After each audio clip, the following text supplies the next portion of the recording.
Hello everyone, and for today's video ay i-share ko sa inyo or I will help you or may tip ako kung paano ma-hire dito sa ESL World ngayong 2025. Medyo nasa middle na tayo ng 2025, July na, next day.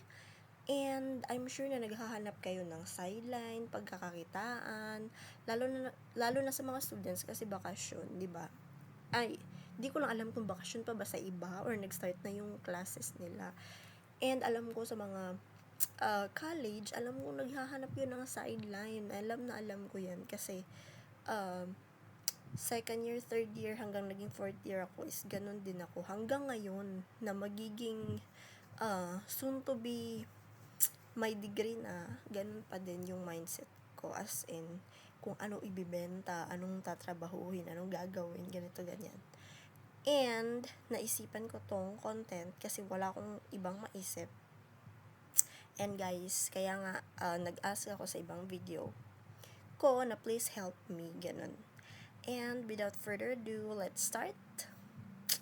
Okay, so pwede bang maging working student pwede ka bang mag-ESL habang nag-aaral ka, ganun.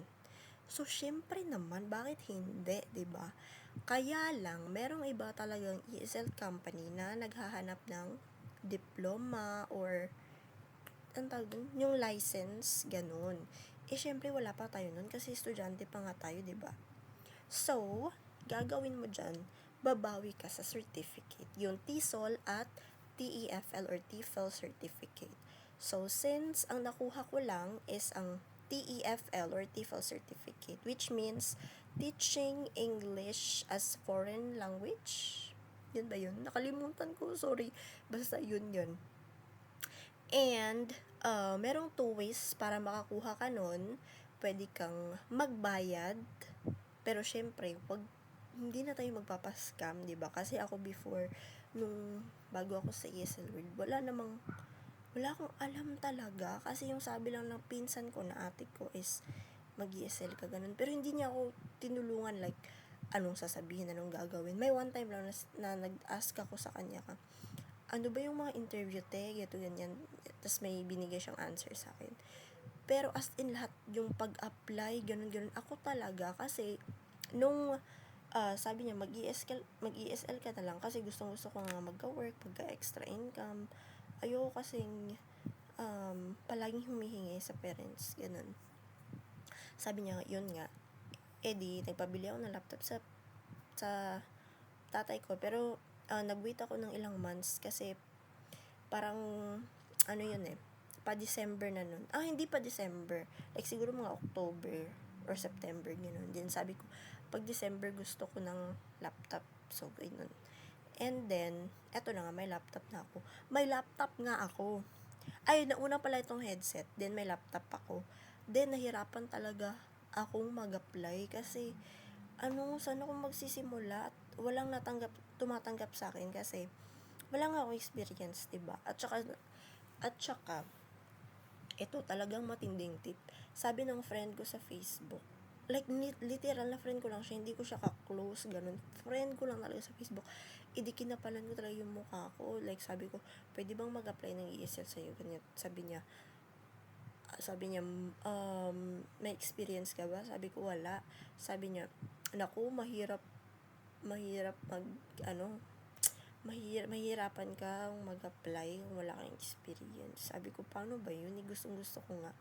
Sabi niya, meron siyang binigay na mga companies na sa Skype yun, and na-try ko. Meron namang okay, kaya lang, medyo high standard. Wala nga akong alam, diba? Kaya yun, napag-desisyonan niya, sinabi niya sa akin na, eto na lang, tip ko to sa'yo, gumawa ka ng bagong resume, tsaka bago self-introduction video at sabihin mo may experience ka. Yun, sinunod ko. Kaya yun, natanggap ako. Pero, nung binigay niya ng mga accounts, mga managers, hindi ako natanggap dun. Hindi ko lang sure kung saan ko talaga nakita yung Josie sa Skype ba, sa Facebook, sa YT. Basta yung alam ko, nung time na yun kasi, gustong-gusto ko mag-work. Apply ako ng apply. As in, hindi ko nililimitan yung sarili ko na, dapat isa lang or dalawa lang. Kasi nasa isip ko, what if umaasa ako doon sa dalawang company lang, tas hindi ako matanggap, 'di ba? Mas mabuting merong option, may backup. Ganun kasi talaga ako.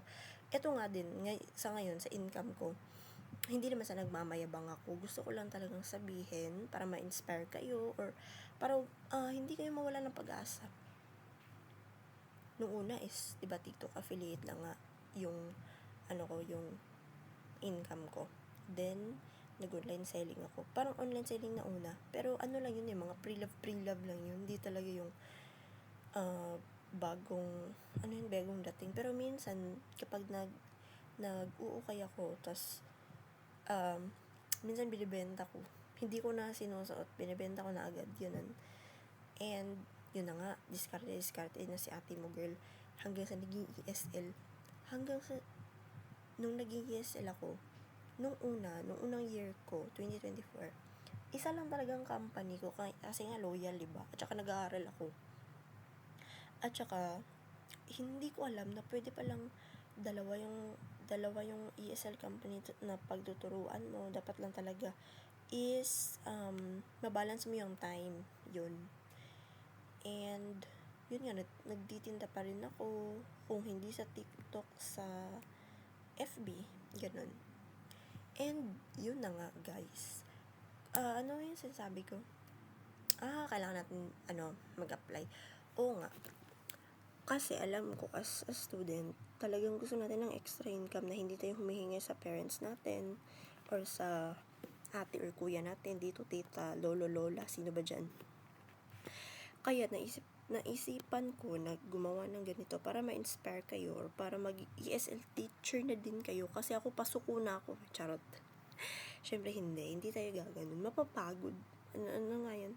Susuka pero hindi susuko, ganun levels. So, ang masasabi ko lang, guys, is apply lang kayo ng apply, baguhin yung resume nyo, self-introduction video, no? Mag-search kayo ng mag-search kung saan yung hiring, ito, ganyan. Balik nga pala tayo sa TEFL. So, sa TEFL, may dalawang process dyan, or options. First is yung magbabayad ka. You just have to find someone na talagang hindi scammer, yung legit. Kasi dati ako na-scam. Nakapagbayad ako ng parang basta 100 plus yun. And sabi niya, pang 76 daw ako na nagpagawa. So, matatagalan. Sabi ko, okay lang. Hanggang sa kinukunta ko siya hanggang parang pa 1 week or more than 1 week na wala talagang update. Like, ika 50 ka na, ganyan. Wala talagang update hanggang sa isang araw, nagising ako. Hindi ko na search yung yung Facebook niya.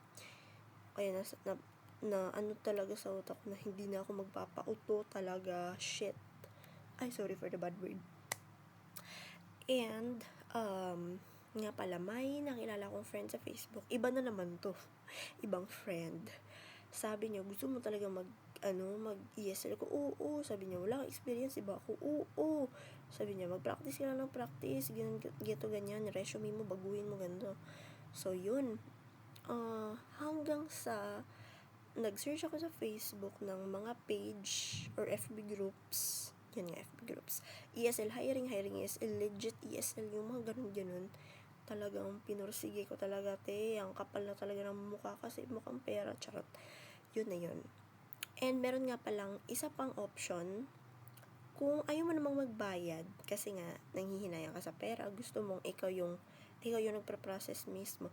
Meron akong link kung saan ka pwede kumuha ng TEFL cert, and walang bayad, kaya lang marami kang sasagutan, like English literal.